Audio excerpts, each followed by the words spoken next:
Welcome back to What Arty Noobs for General Disturbance. This is the VK2801 with the 105mm gun. It's a tier 6 German premium light tank. It's located on the south spawn of Redshire, and this one is under the command of CIENOBUCHxD. Now, I keep mispronouncing his name. I'm sure it's pronounced some other way, but I think even Klaus Kellerman has trouble with his name. Okay, what can I tell you about this light tank? Well, it's supposed to be a scaled-down version of the Panther. Only supposed to weigh about 28 tons, but it's got the powerful 105mm main gun. The same you might find on the Fifi La Pew Pew.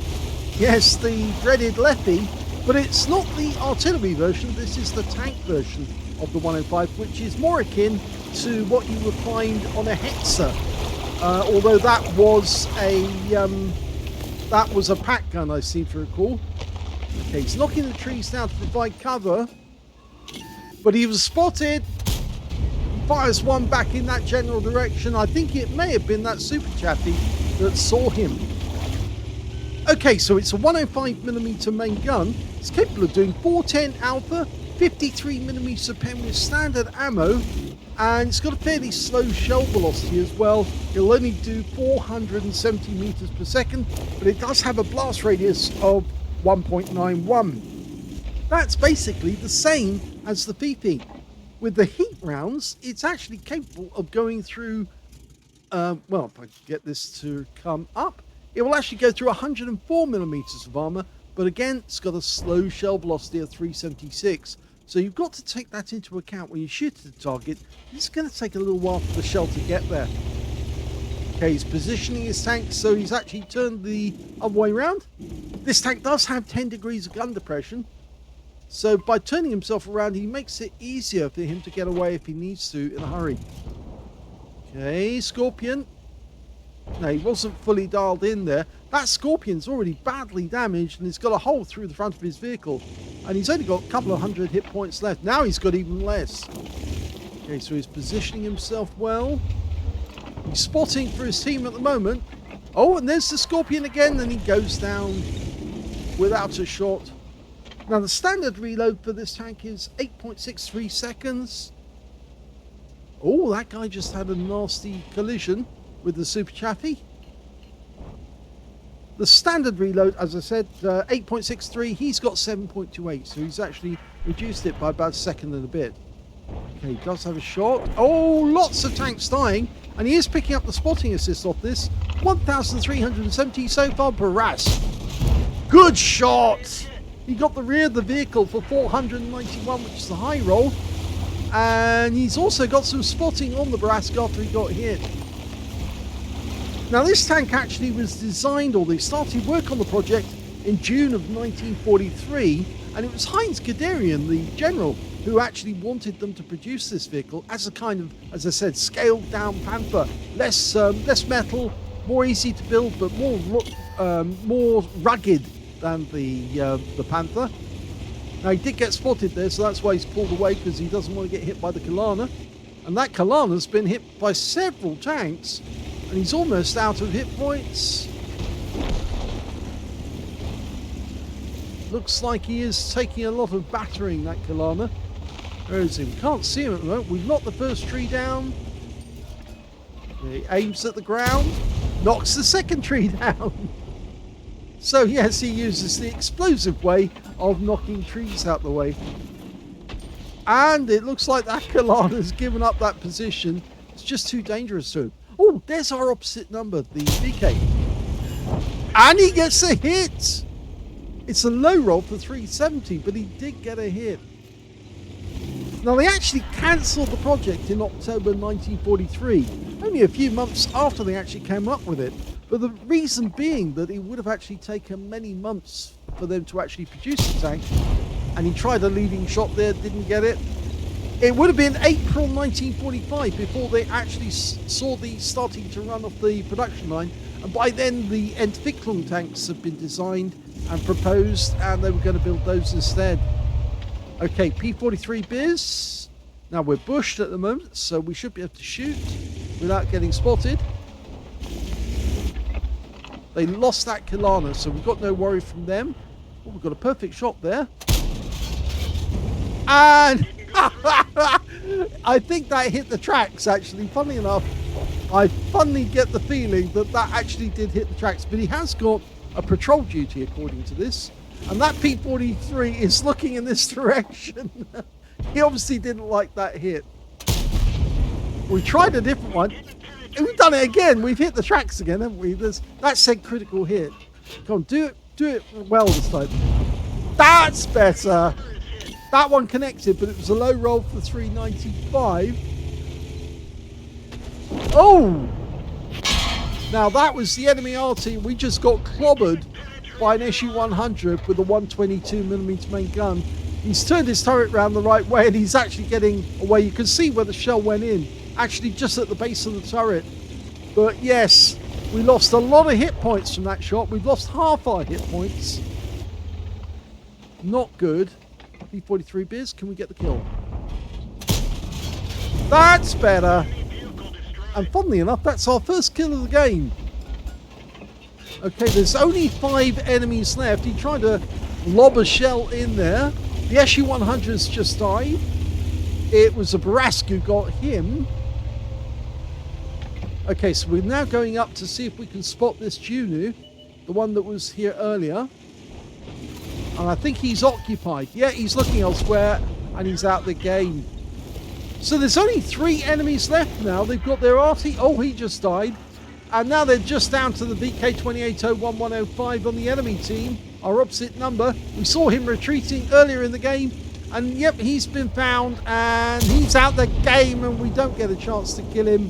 But what a great game there by CIENOBUCH.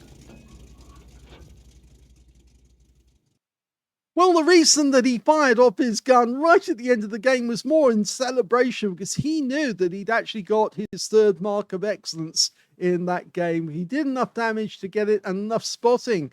He got an ace tanker out of that one, as well as the spotter for spotting at least 1,000 hit points of damage. The 3rd mark, of course. And he got a 5 for effect for doing more damage than hit points for his own vehicle. And finally, he got the patrol duty on that one as well, for being the only one spotting 6 enemy tanks whilst they were damaged. His win rate from the game, 6,518, which is super Unicum standard and quite a bit more. But of course, he was trying to 3rd mark the thing. And the thing about this tank is it's difficult to 3rd mark, unless, of course, you keep using heat rounds all the time. And that can be expensive. But yes, he was doing this one very, very well indeed. Let's have a look at the team score and see where he was. And we can see he didn't get the highest damage in the game. That went to a Barask on our team, who got the high caliber in 2,887.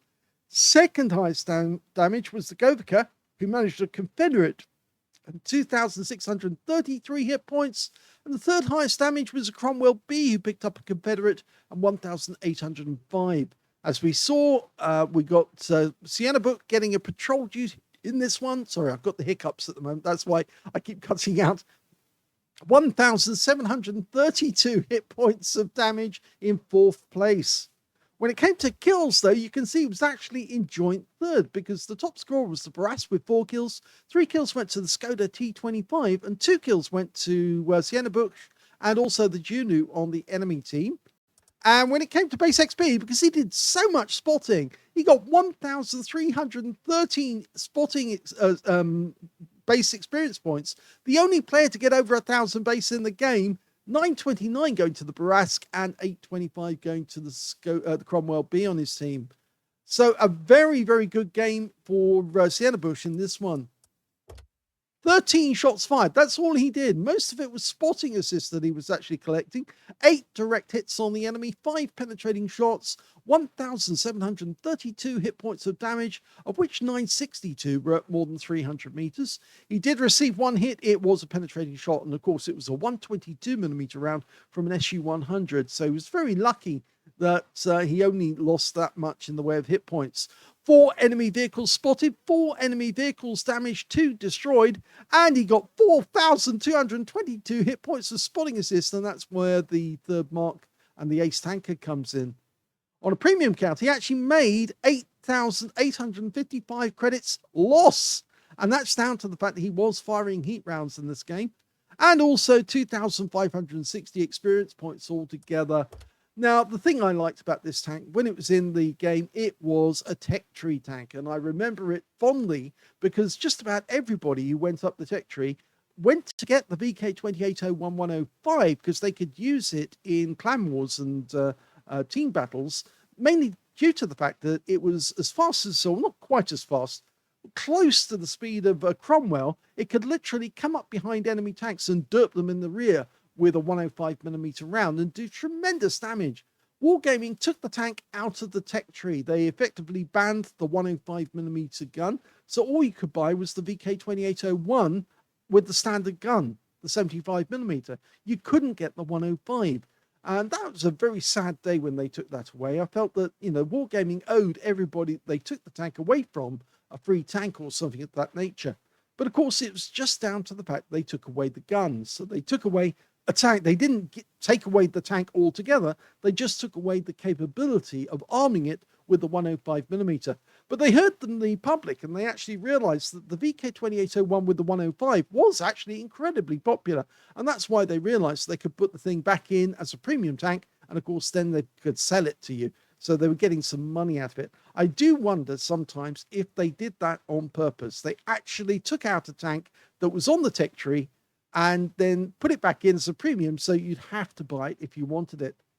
Anyway, it is a good tank. It's a fun tank to play. It's a pocket rocket. It's slightly bigger than your standard light tank. In fact, it's very, very big. It's more like a medium than a light tank. But of course, it does have light tank camouflage capability, even though it's got very bad camouflage overall. And it does bleed speed, but it can ram kill enemy tanks. You literally can ram them because it's such a good shape. So it's a good rammer as well as a good derper. But as you saw in this game, it really does have the ability to zoom about the battlefield and move back and forth, spotting the enemy tanks and not getting nailed in their own right because, of course, you're too quick for the enemy to nail you down. But I hope you enjoyed that replay, and I do hope if you've got one of these, I think most people do have one now, do take it out every now and then and play with it because it is actually great fun to play. It's one of those pocket rockets like the like the Super Hellcat for that matter, which of course is a fast tank destroyer, but this is like a little fast and robust little light tank. A bit like an overgrown version of the looks, something who's been fed too many steroids and has grown up to be, or like the Leopard, the VK1602. It's grown up after having too many steroids, and now look at him. Anyway, I hope you enjoyed that. If you did, please give this video a like. Do subscribe to our channel. Leave a little comment down below because it feeds the algorithm. And thank you for watching.